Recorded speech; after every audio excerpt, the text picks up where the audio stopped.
What's happening, y'all? Welcome inside the Fantasy Stock Exchange. Danny Bush and Sosa K of Underdog Fantasy coming at you with our final mock draft. I believe this is actually the first mock draft I've done of the draft season. Final mock draft before the NFL draft tomorrow. This will be dropping on Wednesday, so I'm sure a lot of you guys are very excited about the draft. This is going to be our final, predictive thoughts with kind of what we would do sprinkled in here. We didn't really formally decide on how we're doing this, but should be a fun one. So if you guys enjoy this video, as always, hit the like button.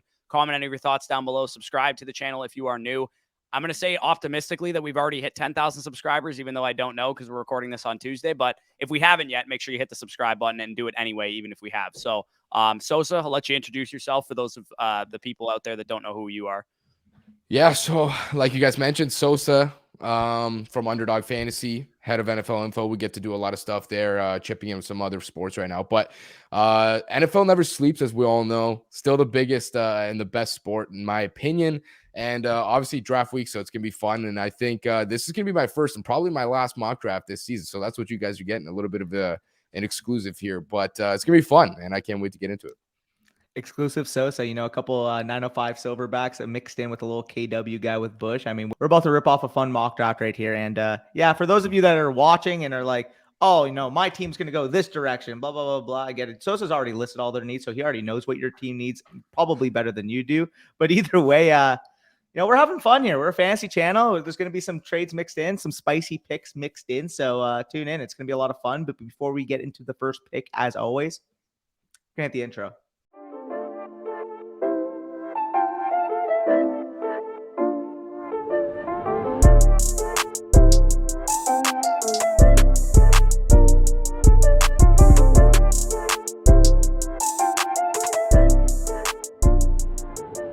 All right, so with the first overall pick, the Jacksonville Jaguars are on the clock. And the way this mock's going to go, I'm going to be picking 1, Corey 2, Sosa 3, and then we're just going to keep in that order further along. But either way, because this is a predictive mock, this is not what I would do. But all the buzz that we are hearing right now is that the Jags are really undecided on this pick.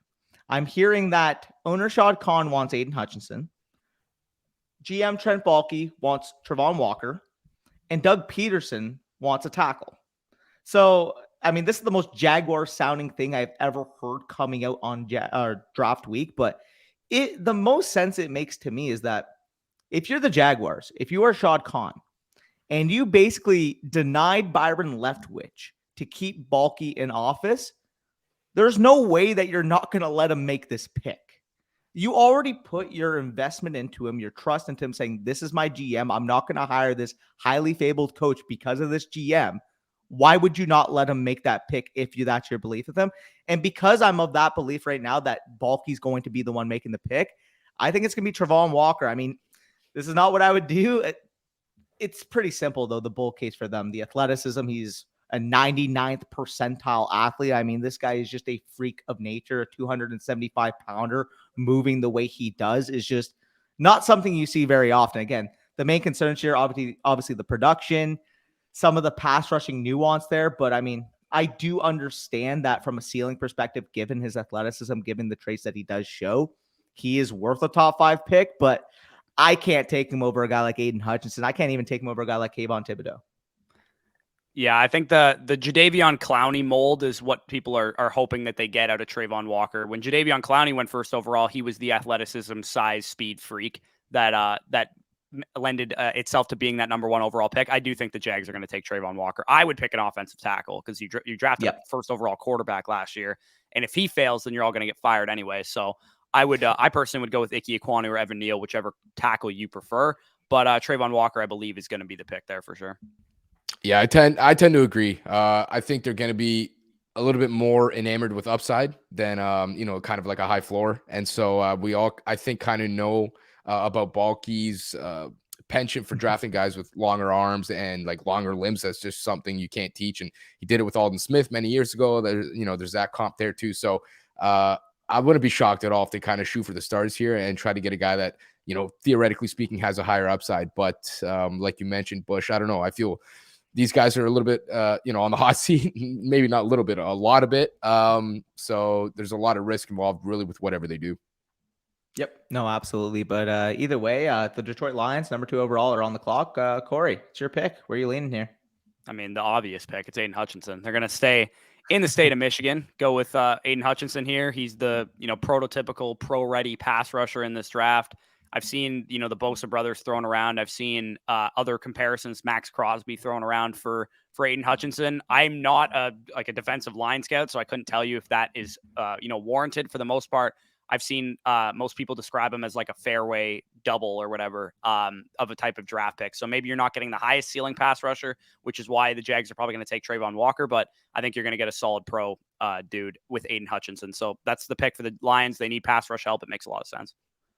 Yeah, I mean, just talking about Hutchinson, obviously, I am a big Michigan fan, so I saw a lot of him this year, and he gets kind of labeled as, oh, he's a safe prospect. He's not going to miss. He's probably never going to be, an elite sack production type of guy, but, he's just going to be safe. He's going to be an 8 to 10 type of guy in the league. And the people that kind of say that fail to realize, like, this is still a 9.8 RAS score type of athlete. One of the most impressive 10-yard splits at the combine out of his position, and one of the most impressive 3-cone drills out of his position that we have ever seen. Like, freakish type of numbers. I believe his 3-cone was 6.73, which is absurd for a guy that's 6'7", 270 pounds. It's like a Calvin Austin 3-cone. Genuinely, like, this guy, change of direction wise, is freakish. So if you're looking at Dan Campbell, you're looking at, prototypical locker room leader that can realistically step in right away and be your main piece on your defense. Yeah, like, I absolutely love that pick for the Lions and keeping him hometown. Yeah, that'd be kind of nice if the board fell that way for them. If he feels like a really safe kind of player, and like you guys mentioned, probably gets knocked a little bit for kind of like not being thought of as an athletic player when in reality he is. We obviously just kind of mentioned that. But I'm up next. I guess we'll go to pick 3 here, the Houston Texans. And I think in my needs piece, I pretty much mentioned that there's no player that they can go wrong with here. I mean, this team is really bad. And I'm going to assume that Lovie Smith has a little bit of like breathing room here. He's not going to be a one and done like his name escapes me now. I can't even remember. David Culley, who they just fired not too long ago. So at this spot, I think, and I've been reading some of the rumors, things like that. It sounds like they might want to go corner here, and I wouldn't be shocked if they do. So I'm going to go with the corner. Now it really depends on what your flavor is here. Do you want to go Sauce Gardner? Do you want to go Derek Stingley Jr.? I'm going to go with Stingley here. I just think that when you look at this guy's tape over the course of the last 3 years, I mean, this guy was a 5-star recruit coming out 3 years ago. I was just mentioning it to these guys off air. We all look at these guys, as freshmen and sophomores and whatnot, and they ball out. And then by the time their draft class comes and they're ready to go pro, we feel like we almost overanalyze some of them. And I understand some of the concerns. He's got to stay on the field, some injury stuff like that. But the play obviously fell off a little bit as well. But I'm going to assume that was mostly injury related. I think this guy showed as a freshman who he is and what kind of skill he has. Probably the highest ceiling of any corner, in my opinion, in this draft class.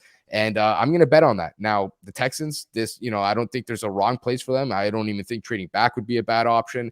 I want to say they have another second-round pick right in the mid-teens there. So they have a chance to really get better here. But I'm going to go with the corner. I don't think they can go wrong here. Yeah, I think Derek Stingley is one of those. I'm sure there's going to be people in the comment section don't like this pick. They probably want Sauce Gardner if they're going to go corner. But I do think you got some validity to that point that maybe we're overanalyzing Derek Stingley. Maybe he's the type of corner prospect that we thought he was as a freshman, a top 5 pick in the 2022 NFL draft, like we should have assumed back then. So I do think, like you said, they can't go wrong any which way that they go with their first round pick. I personally would go offensive tackle if I was the Houston Texans. Get Davis Mills or whoever your future quarterback is. A bookend to go along with Laramie Tunsil. I'd probably go with like Evan Neal or Ike Ekwonu, but I do think corner is probably something that they might lean towards with a defensive-minded head coach coming in.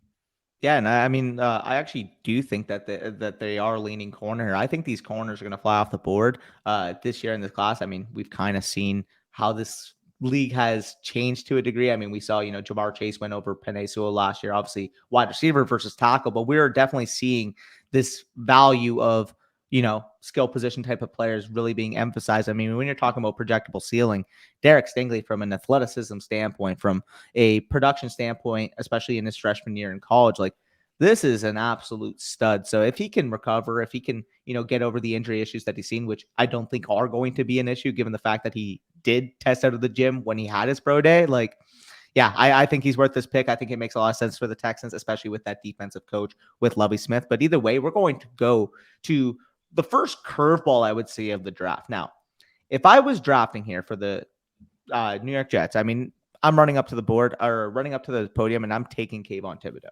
Genuinely. Like, I think Kayvon Thibodeau is a stud. I think he's maybe got a case for player one in this class, but every report that we are seeing right now, including Connor Hughes, a lead Jets beat reporter that we've cited in the past on this channel, has indicated to the fact that the Jets actually prefer Jermaine Johnson over Kayvon Thibodeau. So I'm going to take Jermaine Johnson here. Now, do I agree with this pick? Absolutely not. But listen, if he's got, those concerns behind the scene when we're talking about Thibodeau, like I can see a team just saying, give me the production that Jermaine Johnson showed last year. Obviously, he's got the bend, he's got the production. He can step right away and be an instant starter on this team. Now, it is a little sketch for me taking, a 23-year-old producer over a guy that's literally been labeled a top player in this class since he's come to Oregon with Kayvon Thibodeau. But this is just where I think the Jets are going to lean. They're going to go with Jermaine Johnson. That's a fair take. I personally would have just taken Sauce Gardner if you were going to go not with. I think they're going edge. I would have just gone with Sauce Gardner, but yeah, Jermaine Johnson sounds like everything I've heard the past couple of days have been Jermaine Johnson's going to go higher than people think. Jermaine Johnson's he's a lock top 8 pick, lock top 5 pick, whatever the case is. And I think personally the Giants are going to be the team that pulls the trigger on Jermaine Johnson, but it could be the Jets at 4 as well. Yeah, it seems like Johnson's kind of pegged to go here, per the people that are obviously more plugged in than we are. But I got to agree, I think, with Danny here. I think you got to go Thibodeau. I mean, at the same time, I could see Sauce Gardner as well. The corners are just not that good. And they got to go high value position here regardless, so if they want to go with a corner and edge, I think both work. I think you could even, bring into the discussion that maybe a tackle here makes sense. And they definitely, I think, need a receiver at some point, maybe a little bit too early right here, but the second pick that we'll get to a little bit later, I think that one probably makes more sense for a receiver. Definitely. But either way, 5th overall, Corey, you're on the clock. The other New York team, the Giants, are on the clock. Where are you leaning here at 5? I think the Giants would probably be pretty torn between whoever their top tackle is and Sauce Gardner with this pick. I think the mindset would probably be, hey, the Panthers took a corner in the first round last year. They're probably not going to take Sauce Gardner. So I'm going to go with Ike Ekwonu, who I believe would be the Giants' top tackle. I mean, I feel like we've said this for like 3 years, but you have to figure out what Daniel Jones is at this point. I think he's probably just not that good of a quarterback. But even if that is the case, you need an offensive line for whoever your future quarterback is. You have Andrew Thomas on the left side. You throw Ike Ekwonu on the right. Maybe you go Evan Neal because he has more experience playing right tackle. But at the same time, I think if Ike Ekwonu is the offensive tackle prospect that we think he can be, I don't think playing, one side of the line versus the other should be a huge, huge problem for him. So I'll go with the offensive tackle, probably the safe pick here, and just hope that Sauce Gardner falls back to me at 7 if I'm the Giants. Yeah, I agree with that pick. I mean, Ike Ekwonu, Evan Neal, Charles Cross, whatever you deem as the top tackle in this class, you take here if you're the Giants. You want that stalwart offensive tackle that can really help in progressing this offense, specifically with Daniel Jones. And yeah, I mean, you already invest into that Daniel Jones basket as it is. Give him as much protection as you possibly can. Yeah, I agree. They got a hole at right tackle. I don't know. Matt Peart, maybe a starter, maybe not. Probably better suited as a swing tackle. I think you got to take the best guy there, which takes us to pick 6. Ironically enough, Bush made my decision a lot easier here. I'm not going quarterback. I think this is the first pick where in the draft we all kind of have circled, right? We're all thinking about like, this is the pivotal point. Are they going to take a quarterback? I don't think they are. Are they going to try and trade back and maybe get a quarterback? Because I don't think they have a second round pick, Carolina. Or a third. There you go. So presumably probably going to want to trade back in real life. I don't know that it's going to happen. Seems like per Ian Rappaport, some of these other big media members, that there's more interest in trading back than there is in trading up. So for me right now, I'm looking at this O-line. I think the left side is just horrible. It might be the worst left tackle, left guard duo in football. For me, pencil it in. Evan Neal, it's simple. You're getting a day one starter. You're getting a guy obviously coming out of a big, blue blood program, as they want to call it, Alabama. He's played multiple positions on the O-line. I think he's as safe as it gets really in this draft. And they don't have their quarterback yet, but they're pretty much, I think, getting closer to being well-suited to make that quarterback that last piece that they get, maybe not so much, get a guy and then put him back there and just let him get killed. So for me, this one's easy. I think you got to go Evan Neal. Yeah, I agree with that. Like, this is what I would do as well. I would take Evan Neal. I do have a little bit of a concern that because they don't have any day two picks, and trying to sell Sam Darnold back to your fan base would be an issue, that they might force a reject quarterback here. But I mean, if this is me, Evan Neal, locked and loaded stud offensive tackle prospect. And I mean, if you're talking about it, that offensive line, as you said, is a mess. No matter who is back there, they are going to get killed with the current status of that offensive line. Evan Neal, plug and play type of guy. This is where I would lean. Yeah, I do not envy the Carolina Panthers brass, because they have no quarterback prospect worthy of the 6th overall pick. They have no avenue of going to get a veteran quarterback because they, struck out on Deshaun Watson, struck out on Russell Wilson. You're kind of just screwed to what you've done the past couple of years, which is get a patchwork quarterback like Teddy Bridgewater or Sam Darnold. Maybe they bring in, if I was them, and again, I don't envy their position, I take an offensive tackle here, or I trade down. I go and grab Ryan Fitzpatrick as my second quarterback and let him and Sam Darnold battle it out, and may the best man win. Not exciting for your fan base, but it's better than forcing Kenny Pickett at 6, who I think is probably more of a 2nd or 3rd round type of talent. But that's, conversation for another day. Danny, I believe you were on the clock here with the other Giants pick.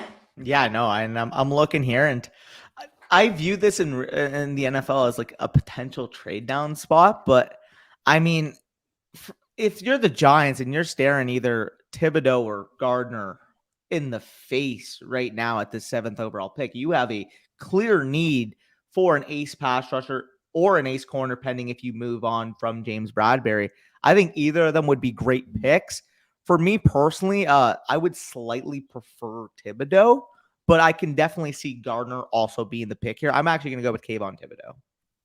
That's a fair pick. I think that's a hard decision for the Giants to make. I think they would probably, if these off the field concerns are true with Thibodeau, they'd probably go with Gardner. But either way, I think that's probably a solid pick. This is a pretty interesting spot, I would say, at pick 8 for me. I actually would like to trade down and sell my pick to whoever wants Sauce Gardner, whether it's the Washington football team, Houston Texans, Minnesota Vikings, Baltimore Ravens, somebody like that.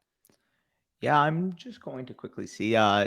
No real teams from my end that line up, but Sosa, are there any teams from your end that would like to trade up for Sauce? I mean, he has the Vikings, so I mean, yeah. Well, there you go. The one that stands out. Vikings, to me. Yeah, the Vikings definitely a good one. And what's funny is I was talking about it the other day. If Mike Zimmer was here, 100% he's moving up for a cornerback. That guy loves cornerbacks more than anybody. The Vikings, it's close. I mean, let's. Who do I have after the Vikings? I got the Eagles. Is that accurate? Eagles, yeah. So yep. you would have the Seahawks, the Vikings, the Eagles, and the Eagles again. And theoretically, each of these teams would want to jump the Seattle Seahawks for Gardner. You know what? I'm going to say the Eagles. Let's see if we can move on up. All right, so the Philadelphia Eagles actually officially traded up with the Atlanta Falcons. Gave, I believe it was a 1, 2, and 3 to move up to 8th overall. I mean, clearly you want to jump the Seattle Seahawks here. That would be the rationale. But either way, so I'll let you make the pick. I'm not going to spoil it. Yeah. So you would think I want to jump the Seahawks, and I'm not sure that the Seahawks align here. I'm going to go out on a limb here. I'm looking at the Philadelphia Eagles. Pretty good roster. They could use a cornerback, no doubt about it. It's hard for me not to go Sauce Gardner here. It really is. But I'm trying to make this exciting. I think the Eagles have to sell something. You look at the offense, they couldn't go vertical to save their lives last year. They were just so bad. And the pick that I'm going to make here, I think, is in lieu of trying to jump the Jets, which is obviously, a pick or two behind here. I got to go Jameson Williams. Probably crazy to say for a guy with a torn ACL. I'm sure some people don't even think he's wide receiver 1. I actually don't have him as wide receiver 1 now. 1, 2, and 3 are all literally splitting hairs for me. You could ask me any day, it might change, but I'm going with Jameson here. I think he's the perfect complement to Devontae Smith. You got a possession receiver, a great route runner, a separator. Now you got another guy across from him who's going to win vertically. He's going to win over the top. And the Eagles love running the football more than pretty much anybody else in the NFL. Maybe just the Baltimore Ravens are right along them. The number one way to make this an even more productive running game, get guys out of the box by being able to threaten vertically. Jameson Williams, there's no better player, in my opinion, in this class that can win vertically consistently. That brings more to the table than just that. But I got to go with Jameson here. I think it's just such a home run hit for the Eagles. Yeah. And just talking about Jameson, then we talked about it with our wide receiver rankings, but this is going to be a guy that NFL teams love, not necessarily for the fact that, we expect him to produce X amount of production per year. He is the type of player that will dictate coverage. And when you have a guy that can stretch a defense vertically the way Jameson does, I mean, that makes the life of Devontae Smith a lot easier. That makes the life of Dallas Goedert a lot easier. This would be a perfect complement to that nature of the Eagles offense. And again, I have no qualms with this. I do think he's actually going to be the first receiver off the board. So my plus 450 ticket at $50 bet is looking pretty good with that. Yeah, I'm for what it's worth, I'm going to make a lot of money if this draft shakes out the way it does. I have a bet on Evan Neal being the 6th overall pick, Jameson Williams being the first wide receiver off the board, Ike Ekwonu being the 5th pick to the Giants, and also Derek Stingley being, Aiden Hutchinson being the 2nd pick to the Lions. So I have a lot of eggs into this draft basket. So I do like that pick, and you are actually on the clock again with the Seattle Seahawks. So I'll pick for the Falcons a bit later on. Yeah. So I mean, it worked out pretty well here for the Seahawks. I'd say take this one, Sauce Gardner. I don't think there's much to say here. You might be getting the best corner in the draft. If not, he's going to be a 1A, 1B type scenario. The Seahawks, they are just not good. I mean, they're really, really bad. They could use a lot of help. They could use an edge rusher here. They could use a tackle here. But I'm going to take the best player that's left on the board. It's Sauce Gardner. I think you run this one in. If you're the Seahawks, you feel good about it. Yep. No, I absolutely love that pick. He is a Seahawks prototype type of corner, big, long, physical, compress up a receiver. I mean, he is just a phenomenal player. So getting him here at 9 overall, I mean, is an extreme value in this draft. And if it shook out this way, I'm sure Seahawks fans will be plenty happy getting that, obviously, 9th overall pick with that Russell Wilson deal. But either way, I'm back on the clock, 10th overall with the New York Jets. And this is like a tough one because the NFL draft cycle in me, or the NFL draft person in me, would say, Charles Cross, offensive tackle, you need a player. Obviously, you can't really rely on Mekhi Becton given the reports we've been hearing out of their camp. But, I mean, this is fantasy basis to begin with. I'm going to take the guy that I love from a matchmaking perspective in fitting this offense. Get your X. Get Zach Wilson, that prototypical outside wide receiver that can win with size. I love Drake London to the Jets. And we talked with the matchmaker video, but I mean, you have Elijah Moore who can be your pseudo, Z slot type of wide receiver with a lot of versatility there. Get your X, get your boundary.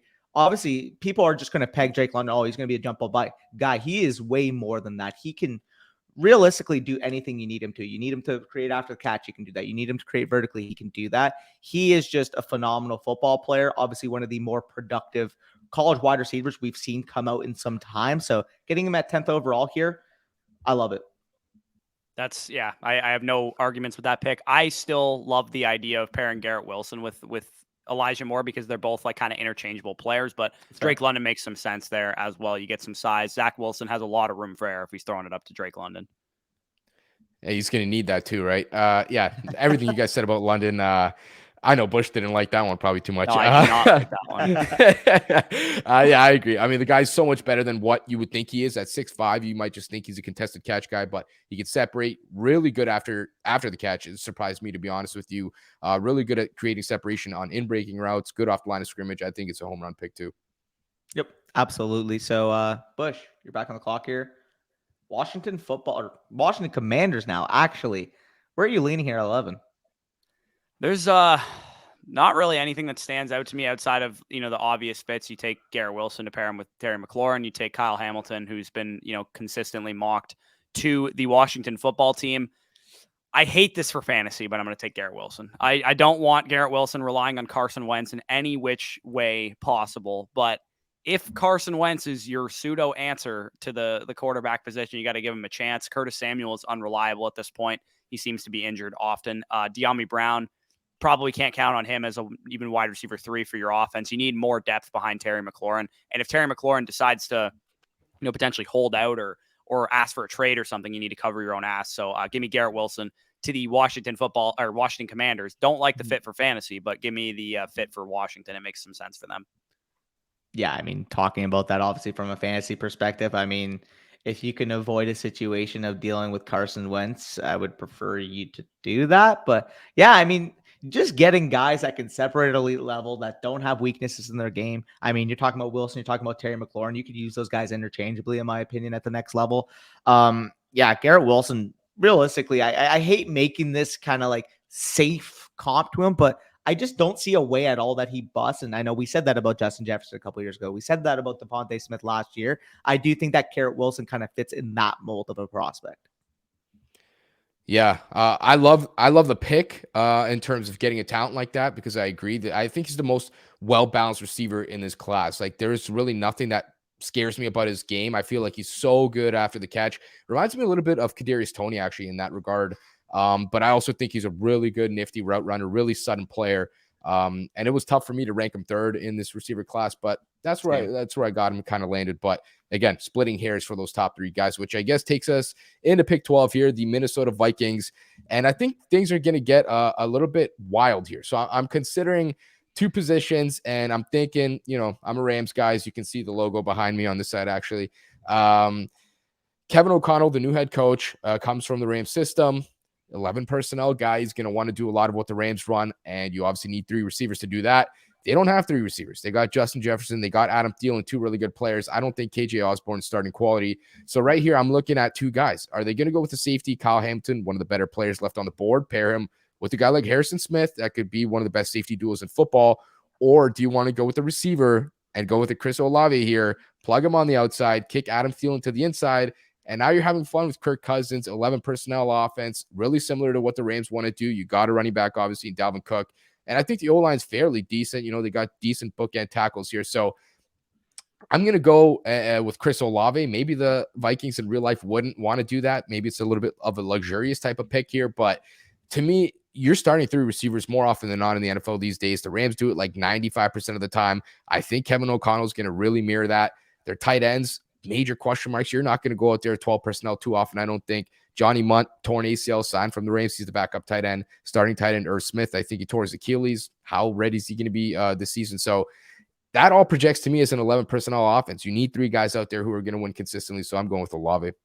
Yeah, no, I think that's a good pick. It's a lot of fun because, we don't see it often, but it does make a good amount of sense. Obviously, you got Justin Jefferson, do-it-all receiver. You get an elite route runner that could still stretch a defense vertically with Olave. And then obviously with Adam Thielen, you get that leadership, you get that contested catch ability, you get that red zone threat. So you have a wide receiver core there that can realistically compete with any wide receiver core in the NFL if you take Chris Olave. So I do like that. Kind of also reminds me a little bit when Dallas took CeeDee Lamb. People are like, well, you don't need a wide receiver. Like, why are you taking your quote unquote 3rd wide receiver? I could see that kind of being the case with, if Chris Olave went to the Vikings. Right. It's also a long-term play, right? With Thielen being up there in age, dealing with some injuries in recent years. They are a very dark horse team to take a wide receiver. I don't think they will, but it is definitely possible. The value lines up with where if some of these guys slip, they might be the best player available for them for the Minnesota Vikings. So, Danny, I believe you were on the clock here with the Houston Texans. Yeah, and this one's a weird choice because you got a guy like Kyle Hamilton who's on the board, plug and play, can be an absolute stud, but you did already go secondary with that 3rd overall pick and you didn't go tackle. But lucky for us, one of the best tackles in this draft ended up falling here, and I'm going to go with Charles Cross here. I understand. There's going to be Texans fans all over the comments that are like, well, you know what? Like, we got Laramie and, Titus Howard played well last year. But at the end of the day here, you take talent when talent falls to you. And Charles Cross, for my money, from a pass blocking standpoint, is one of the most refined pass blockers in this entire class. And realistically, you want to set up that nest for that quarterback that you take next year, or you want to set up that nest for Davis Mills. Either or, you're in a good spot here. You take the tackle, you plug him in. You need him to play guard, slide him inside for a year. Trade Laramie Tunsil. Just take the talent when it falls to you, and Charles Cross falling to 13 shouldn't be happening. Yeah, and I can't help but think my Baltimore Ravens pick, just a classic Ravens, getting such a good actual player to fall to them at number 14 with Kyle Hamilton. I'll just give my thoughts quickly on Cross. I think they'd be really ecstatic with the way that the board fell for the Ravens here because I think they would be happy to have either player. They don't really have a long-term right tackle. Ronnie Stanley got some good news today, according to Ian Rappaport. So I think either one of those guys would have been very good for the Ravens. But you have any thoughts on Cross to the Texans, Sosa? Yeah, I like it too. I know, again, you guys mentioned some people might say Titus Howard. Having 3 good tackles or 3 capable tackles is a good problem to have. I think you kick one guy into guard if that's Titus Howard. You got your bookends. And we talked about, at pick 3, you want to set up Davis Mills or whoever your quarterback is here with some potential success. Give him a fighting chance. I think this is a good way to do it.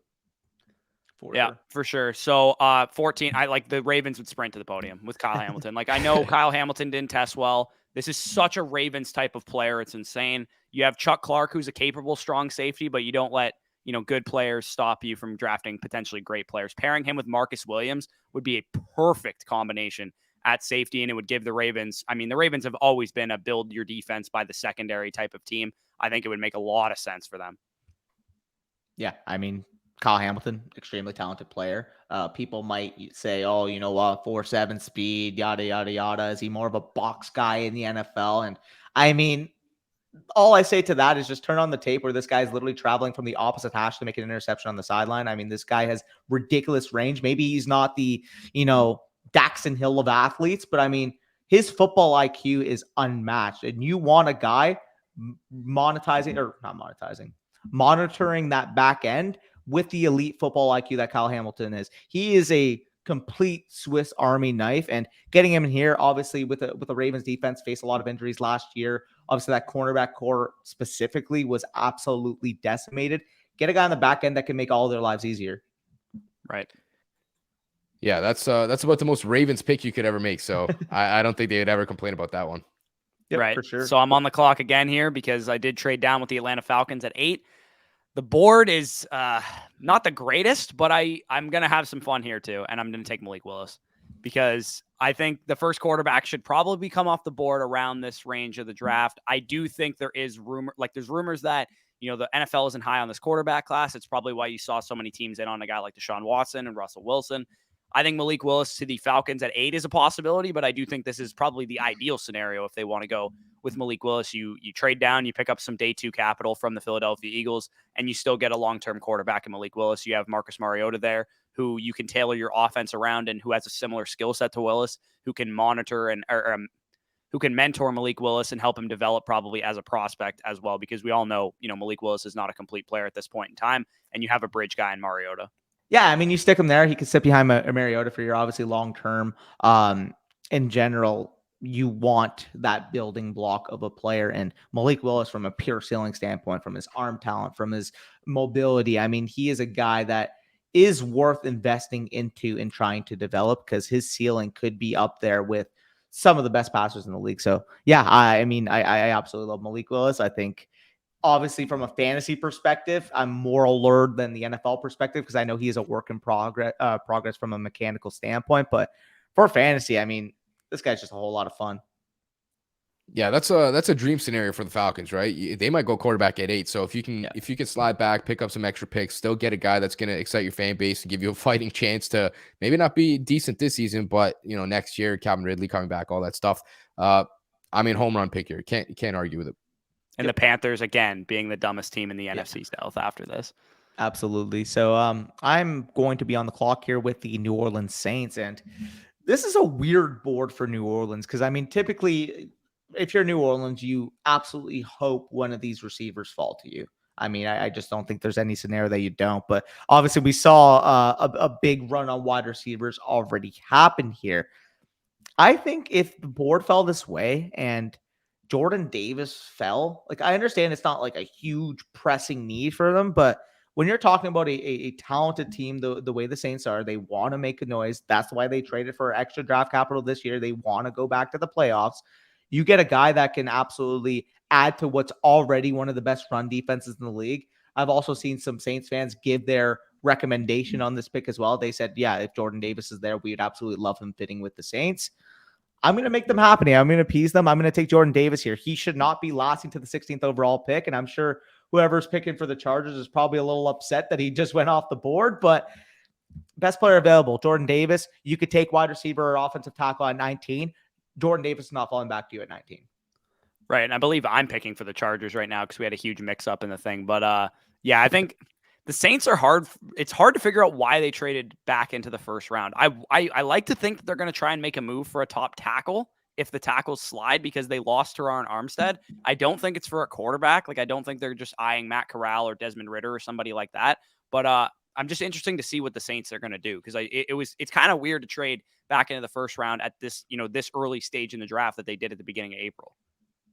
Yeah, I tend to agree. I think it is for a tackle too. They lose Teron Armstead, obviously, and it feels like they might not have Super Bowl potential this year, but they're going to be a solid team as long as they can fix up O-line a little bit. Maybe get another receiver out there. If Jameis comes back healthy, you're going to have a fighting chance to make the playoffs. I think so. I tend to agree. I think it is for a tackle. Now, unfortunately for them, none fell here in this mock. But in real life, I do think that they're kind of, hoping and praying that at least one of those guys slips here. Yep, for sure. So either way, Corey kind of mentioned it. You are back on the clock with the Chargers, who a lot of Chargers fans are probably, ripping their hearts out right now that Jordan Davis got picked right before them. Yeah, this is a pretty gross board for the Chargers, if I'm being honest. I really don't know what direction I want to go in. I think I'm going to go, for me, I think probably the best player available that they would like is probably Trent McDuffie at corner. I think he's pretty clearly like the third corner in this class for most from things that I've heard. So I think it's not necessarily a luxury pick for the Chargers because they already have like a decent secondary, but I think it helps make a strength even stronger than what they already had. I think ideally, again, they'd love to have an offensive tackle fall to them as well, but there's a huge run of these teams with the Ravens, with the Texans, with the Saints that are probably going to pick an offensive tackle. And it could be, forcing one of these guys to trade up for Charles Cross if he were to slide like he did in this mock. Yep. So I'll slot Trent McDuffie here. And yeah, I'm glad you mentioned that because I did watch a little bit. I was watching PFF's mock with Trevor Sikkema and Connor Rogers at the Full Stock Exchange. And they basically did a mock draft asking like beat reporters who cover these teams, like, what are their thoughts on the pick? Where are these guys leaning? And the Chargers reporter actually took Trent McDuffie for them. They don't view Michael Davis as a long-term piece for them because he did have his struggles last year. You plug and play Trent McDuffie. He's got inside-out versatility. He is what they would call having that dog in him because, Trent McDuffie just plays with a physical edge, plays with a aggressive edge that you want from your corners. You want from a corner to be able to go in, contribute in the run game. You want a corner to be able to be physical. You want a corner to be able to have inside-out versatility. I think Trent McDuffie would represent that for them. Yeah, you can't go wrong here. You're starting 3 corners in the NFL today, just like how I mentioned with the Vikings. You're starting 3 receivers. So this is a team that wants to be able to be light in the box, win, a gap and a half technique with their D linemen, and then focus a lot on the back end. 100% I could see this happening for sure. I think it's a great pick. Yep. But either way, you are actually on the clock here, Sosa. You're with the 18th overall pick with the Philadelphia Eagles. So Philadelphia Eagles. Yeah, we're back up here. So this is the second of 2 first-round picks. First one, Jameson Williams, of course. This is a tough spot. I think the Eagles are probably a bit of a better roster than most would give them credit for. I really don't think they're that far off. I think they would have loved to have gotten a cornerback here. So now maybe I'm kind of regretting not going with Sauce Gardner or someone earlier. But, this is a interesting spot. I wouldn't be shocked if the Eagles do look at a defensive lineman potentially. This is a team that loves drafting edge rushers and defensive linemen in general, probably more than most teams, if not every team in the NFL. So I'm going to go with George Karlaftis here. I think he fits the defense fairly well. You want a traditional 4-3 type of guy. Brandon Graham up there in age. I think he missed all of last season. Derek Barnett, they just re-signed to a cheap 1-year deal. He's clearly not the guy. Eagles fans pretty much hate him. So Josh Sweat, good player, but this team is always deep at defensive end. I think you're going to be interested in adding to that group here. And you take a good player that falls to you here, a guy that I think has a lot more potential than maybe many of the guys left on the board here. So I think the Eagles would feel pretty good about getting another edge rusher. For sure. And people knock Karlaftis because they look at, a bendy guy like, a Thibodeau, Johnson, Walker, right? But if you're talking about Karlaftis, we saw the success in this division that Ryan Kerrigan had. Karlaftis would be your pseudo Ryan Kerrigan archetype where he's not going to do anything flashy, but he knows how to get after the freaking quarterback. And talking about a long-term Brandon Graham replacement, obviously with Brandon Graham, I believe he actually tore his Achilles, which for an older guy, you don't want that to be the case. You don't want to have to rely upon that. So getting Karlaftis in here, letting him learn from, as you mentioned, a guy like Brandon Graham, who's been a really, really good player in this league for such a long time. 18th overall pick, I think that makes a lot of sense for them. And I just want to quickly interject. You just made my point. They signed Ryan Kerrigan last year. The Eagles did. So you talk about, having experience with a guy like that, having experience with kicking someone inside, outside like Brandon Graham. I think it just makes so much sense. Absolutely. But Corey, any thoughts on that, or should I move on to? No, I think it's a good pick. I think you are up on the clock now, I believe, with the New Orleans Saints. Yep, 19th overall pick with the New Orleans Saints, and this is a tough point. Obviously, I took Jordan Davis, best player available at the last pick, and typically here I want to go with wide receiver, offensive tackle. So I'll look at the board here. They could really like Trevor Penning, obviously a very athletic, mean type of tackle. Now, I'm not the biggest fan of him because I do think he takes way too many penalties for my liking, especially being a Cowboys fan, seeing what Connor Williams was doing from that regard last year. He's not my cup of tea, but again, it's not what I would do. It's what they would do. I think Trevor Penning would make a lot of sense. Looking at the wide receivers, though, you mentioned in our wide receivers rankings video, Treylon Burks reminds you a lot of Chris Godwin. The Saints have seen a ton of Chris Godwin over these past few years. You need a guy that can create after the catch. You need a guy that can really complement Michael Thomas. Obviously, Michael Thomas, your reliable possession wide receiver. Get your fun gadget guy that can realistically just impact the game on any single touch. I'm actually going to go with Treylon Burks here. I think that would be a phenomenal fit. They have seen how Chris Godwin's been used, as I mentioned, 2 times a year for the past 5 years since he's been in the league. Plug and play, 19th overall pick. I think he would be a lot of fun working with the Saints there, working with Jameis. Yeah, not a fit that you see very often, but Jameis did gravitate towards his big slot receiver with Chris Godwin when he was back in his best season in Tampa Bay in 2019. So I like the fit. I don't like the Saints getting good players ever. So that's always the worst part about picks to the New Orleans Saints. But I do think the fit is pretty solid. Totally agree. I think it's super fun. I think it's fun for fantasy purposes. I think it's fun for real life purposes. I think they need help in the receiver corps as much as any team in the NFL. I love it. Yep. Right. So I'm on the board here and I'm not doing it. I'm not picking Kenny Pickett because I don't think he belongs in the first round. So I am actually going to pick Desmond Ridder as the quarterback to the Pittsburgh Steelers. I think it's pretty basic common knowledge that they like Malik Willis the most of these quarterbacks, but I actually do think Desmond Ridder would be their number 2. I think they're looking for more dynamic ability at that position. And not that Kenny Pickett doesn't have dynamic ability. I think Ridder has more of it. Probably halfway in between Malik Willis and Kenny Pickett from that perspective. Desmond Ridder sounds like he's, done all the pre-draft stuff really well, interviewed well, Senior Bowl, combine, all that kind of stuff. I think Desmond Ridder is going to be the second quarterback off the board in this class. And I think the Steelers really like him. So I like that fit for Pittsburgh. You finally have somebody who can move back there.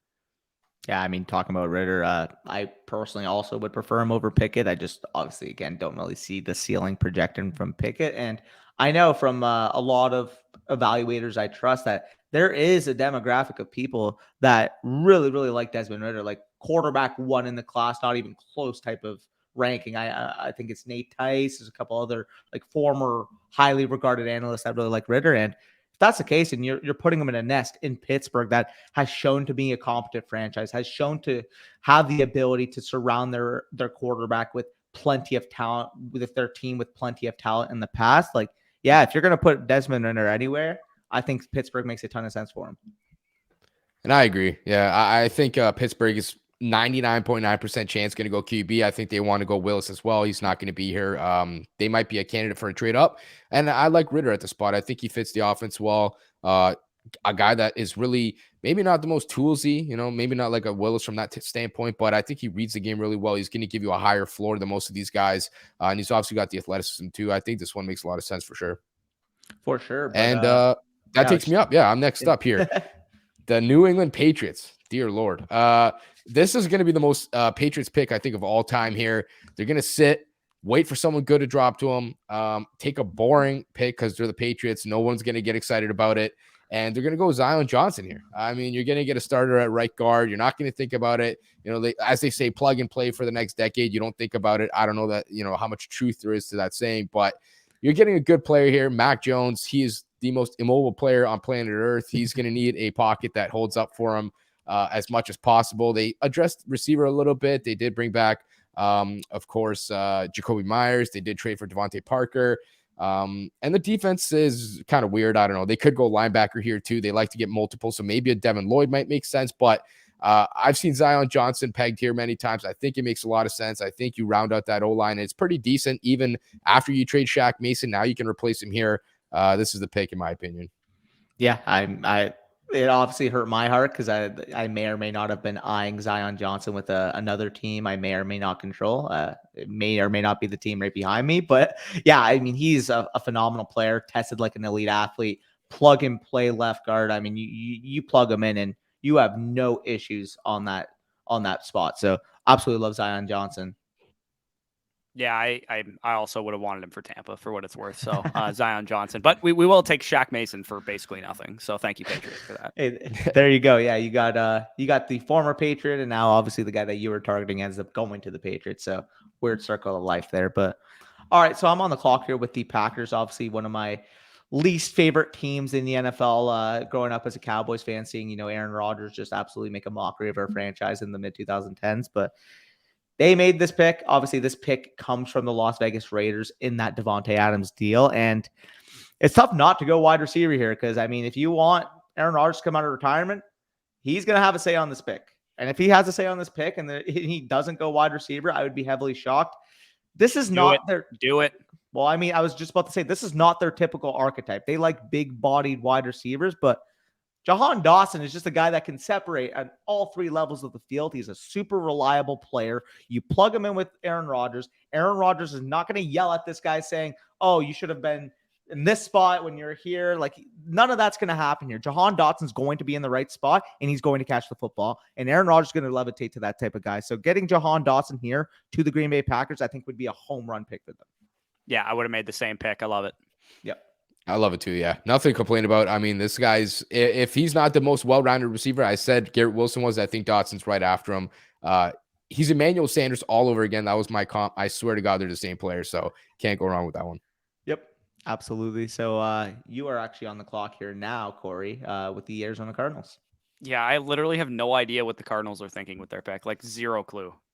They kind of need, like, they don't have any like really pressing needs, but they kind of need something at every position. I had to say, if I had to, guess, I'm gonna go with a corner here. Give me Elam from Florida as the pick here. I think they would like to go, edge or wide receiver if possible, because they do, have some depth concerns at those positions. They lost, Chandler Jones at edge, so they probably need some talent there, but the board just doesn't really line up too well for them there. So I'll take Elam to, pair on the outside.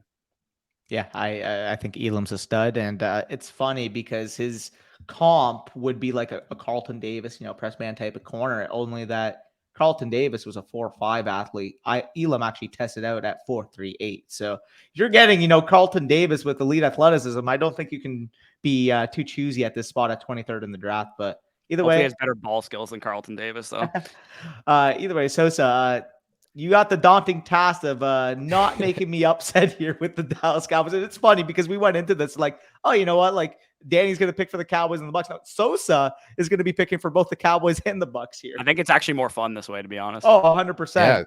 Yeah, you guys could grill me a little bit after I make the picks here. So, for me, I want to go receiver so bad. I mean, everything in my soul and my heart is telling me go receiver here. I think the Cowboys want it to.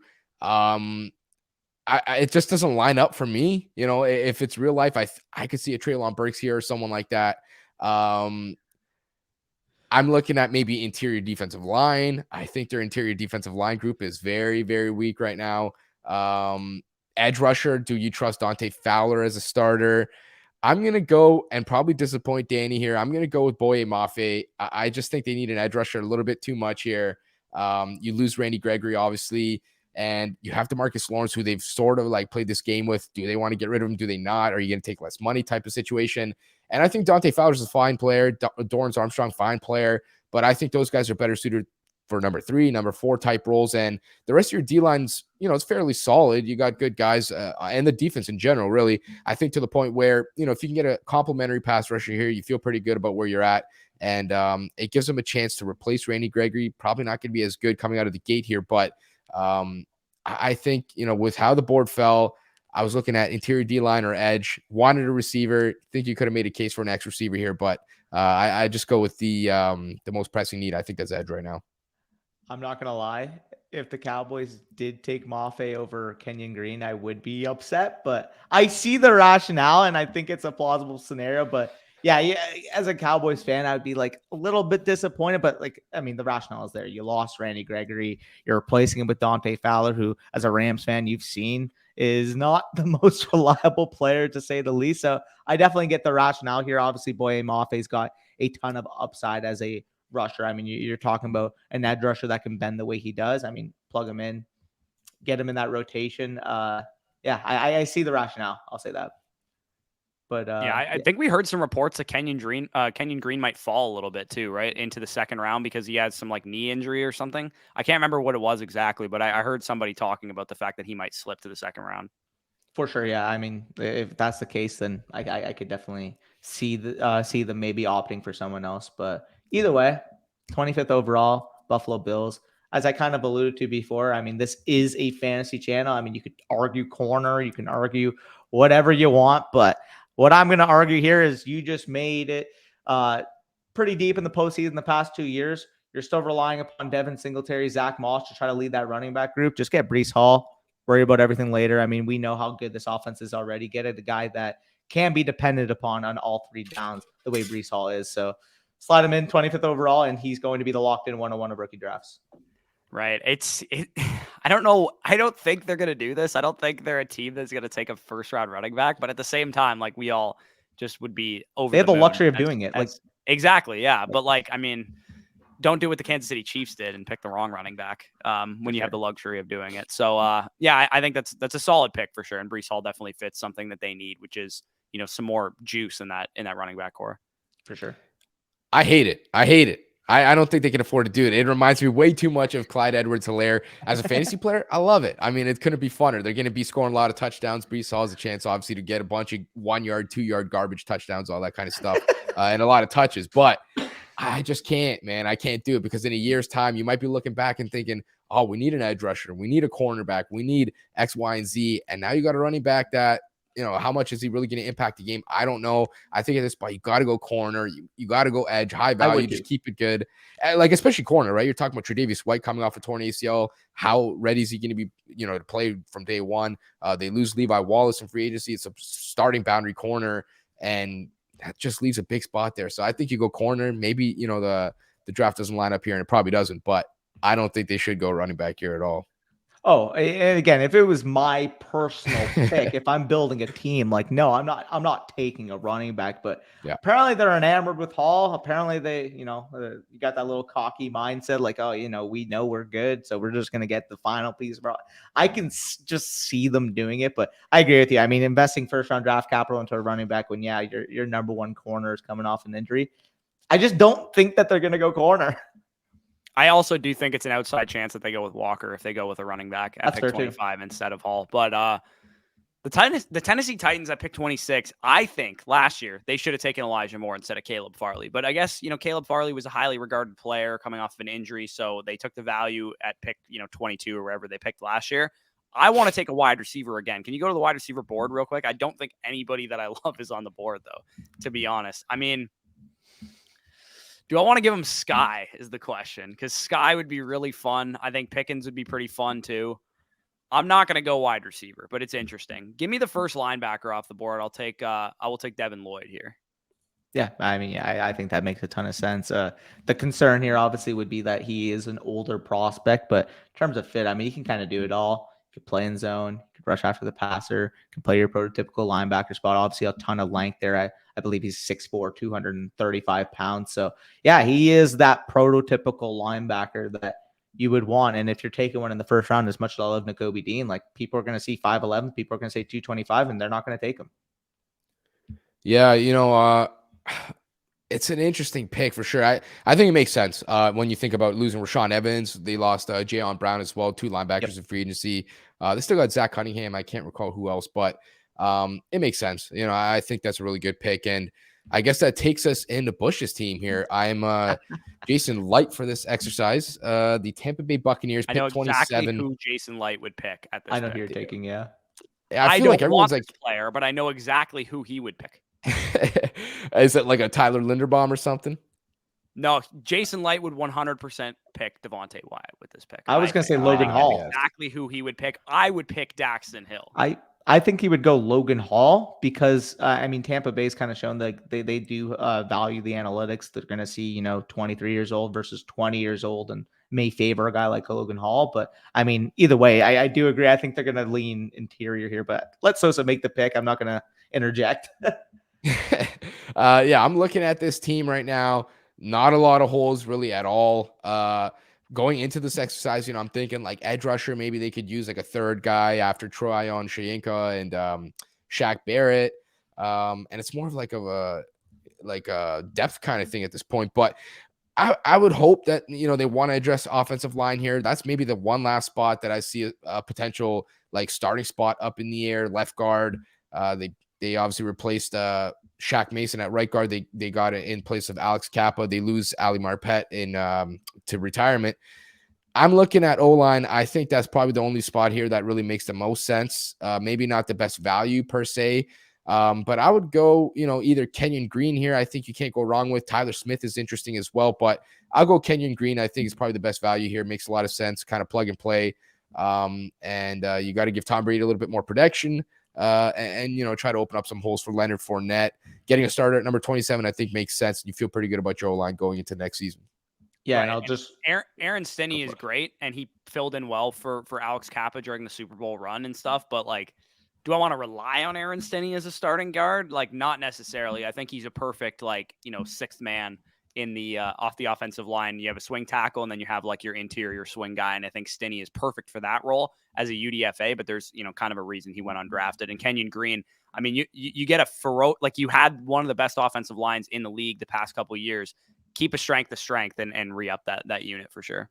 Yeah, and just mentioning Kenyon Green, the player, I mean, this is a plug and play wherever you want to play him. Obviously, left guard is going to be his main spot, but he's a guy who has tackle versatility, can play center in a pinch if you need him to. He's played all over the offensive line in college and can realistically do any of those spots well. Obviously, I do think that his long-term projectable would be at left guard, but this is an extremely versatile piece. You get offensive linemen with this type of versatility, they are extremely valuable to your team. They absolutely love versatility in offensive linemen. It's Yep. the reason they took Hainsey in the third round last year. It's the reason that they loved Wirfs, who could play both tackle spots. They love versatility at offensive line. For sure. So I'm going to go back to the Green Bay Packers here. It's my pick. And we obviously went with Jahan Dotson first pick. Yeah, you could double down on wide receiver, but I'm not going to do it here because, I mean, realistically, from an NFL team building standpoint, that's probably not going to be the way they view in dispersing their assets. Looking at this, I think I'm going to go Trevor Penning here. The reason being, obviously, with Bakhtiari, he is coming off a couple injury-riddled seasons. He is on the wrong side of 30. He is an older player now. Obviously, when he's healthy, he's one of the best bookends in the league. But with Trevor Penning, I mean, you don't need to play him at tackle right away. If you want to play either guard spot, you want to play him at right tackle, whatever, he can do any of those jobs well. And with Trevor Penning, you're getting that long-term insurance plan for Bakhtiari if he continues to end up on IR, continues to miss games. So Trevor Penning, I think, is a solid value at 28. And I think if he made it this far in the draft, teams are going to look at his athletic profile. Teams are going to look at his overall demeanor, his overall nastiness to his play style. So getting him in here at 28, I think would make a lot of sense for the Packers. I like it. You mentioned left tackle, Bakhtiari, injury issues. Right tackle, Elton Jenkins coming off a torn ACL. I mean, having insurance at that spot, I think, makes a lot of sense here. Yep. Yeah. For sure. I don't have a lot of thoughts on Trevor Penning. I don't know a whole lot about the prospects, so I'll just I'll trust your instincts on it. For sure. So, Bush, you're here to make one of the more fun picks of the draft because, I mean, obviously there's a lot of fantasy implications here with the Kansas City Chiefs picking 2 straight picks with 29 and 30. Where are you leaning here? Yeah, I think the interesting thing for Kansas City, too, is maybe they dangle Kenny Pickett to a team right now who's still on the board. Maybe they say, hey, Seattle picks in the second round, one of these quarterback needy teams. Maybe do you want to move up and hop the Lions to come and get Kenny Pickett? I'm not going to do that because I do really love a couple players on the board for Kansas City and what they need. My first pick here, I guess I'm not picking for both of them, but I will actually go with the corner and take Andrew Booth. And I think they need some help on the back end. You have a division that just has so much talent at wide receiver and passing game in general. So loading up on the back end, like we saw the Chargers do with their pick, and also they just loaded up on defense in general too. So I really like that pick for the Kansas City Chiefs. I'll let somebody else make the wide receiver pick for them. Oh, you Sosa. Yeah, it's funny. I was thinking you were going to go receiver, and I was going to have to go Andrew Booth, but man, this can't be any better for me. I like a lot of the receivers left. I think Sky Moore, really good player, but I just don't think he fits what they need the most right now. You're looking at Juju. He's projects as a slot guy. I think Hardman, kind of a Z/slot guy as well. I think they need an alpha. I think they need a guy you plug in at X, let him beat everyone's ass up, just win routes, get open. Maybe not the best separator in this class, definitely not, but I think knew a you're guy going. that is, you know where I'm going. Yeah, he can separate a little bit. Great contested catches, some of the best hands in this class. He's going to beat you up. I think he's ready to go. You need to be strong in that division. The AFC West, the Denver Broncos got some good corners too. So I'm going George Pickens here. Yeah. That just feels like a Chiefs pick to me. You got some speed there with MVS trying to replace Tyreek Hill. You don't have a Tyreek Hill on the roster anymore, but you're getting another kind of guy that could just go up, win contested catches, climb the ladder, high point of football. And I do think that if Pickens can get back to the form pre-injury, I thought he was a lot more snappy, a lot more sudden.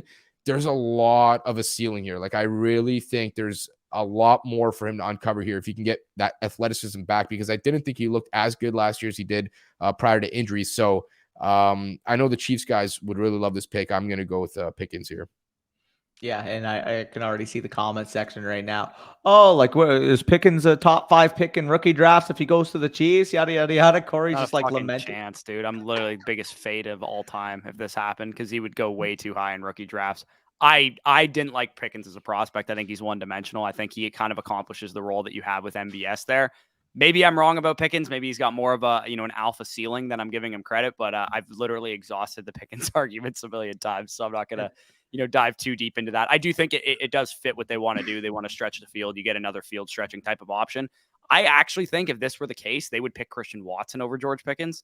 Not what I would do, not Gross. what even though I'm not as high on Pickens, I still would pick him over Christian Watson.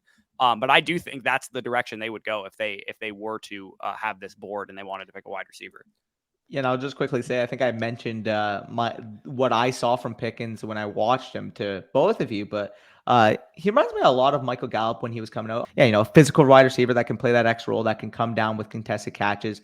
I think that's going to be Pickens as soon as he comes into the league, more of a vertical type of player that can win on the outside. But if he can develop the way Gallup did, I mean, we've seen Gallup as a really, really good, 1B wide receiver 2 type of player in the league that I think Pickens can be at the next level. So getting him in here, fitting with the Kansas City Chiefs, I think would make a lot of sense.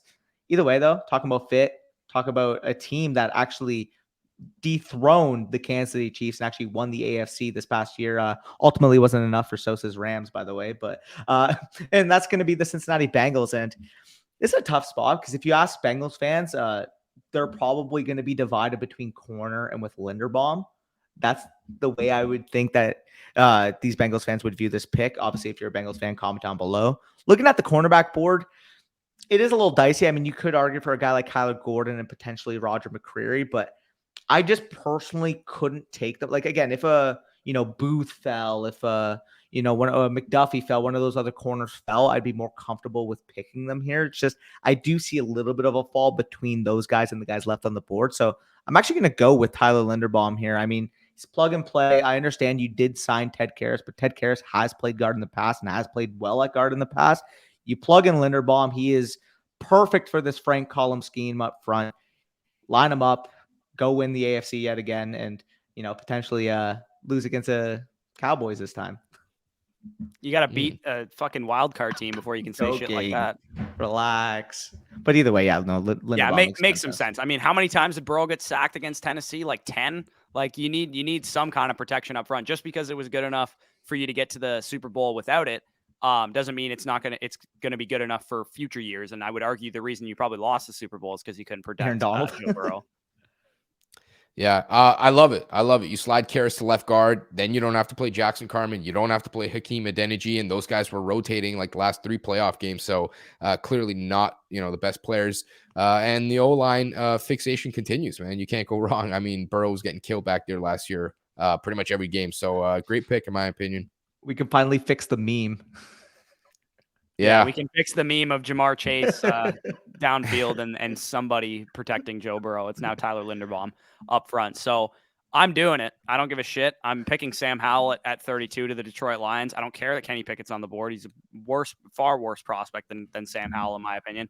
Sam Howell brings you a full dimension that you don't have at quarterback. You have the safe quarterback already with Jared Goff. If you wanted another safe quarterback, then you shouldn't, you could go with Kenny Pickett, but Sam Howell has way more ceiling than Kenny Pickett does. You give him some time. His freshman and his sophomore season, he looked like a first-round caliber quarterback, a top 15, top 10 pick caliber quarterback. He lost all of his dudes. The narrative's really tired at this point. Lost De'Ami Brown, Javonte Williams, Michael Carter, Daz Newsome, and all those guys. Was forced to run and make things happen on his own. His offensive line also lost some starters this year as well.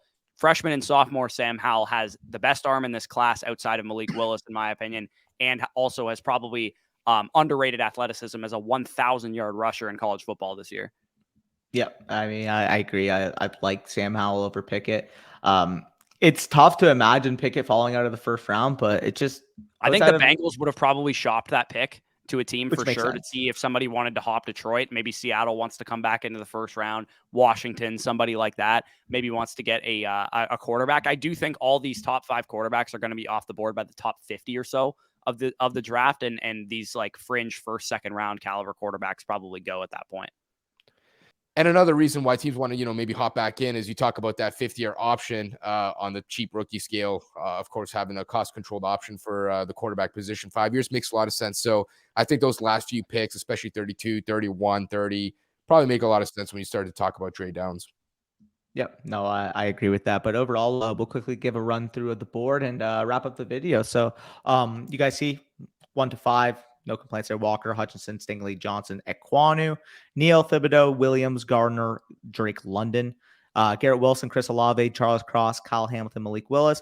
And then from 16 on, I mean, we got Jordan Davis, Trent McDuffie, George Karlaftis, Treylon Burks, Desmond Ridder. And for those of you watching on YouTube, you can see from 21 to 32. But either way, pleasure having you on, Sosa. Obviously, another Hamilton represent here. Had to get the final mock draft done with style. And yeah, repping the Underdog Fantasy. Obviously, you are the Hamilton rep of Underdog Fantasy. So no complaints there. Love that relationship there. Yeah, man. It's awesome to have you guys too.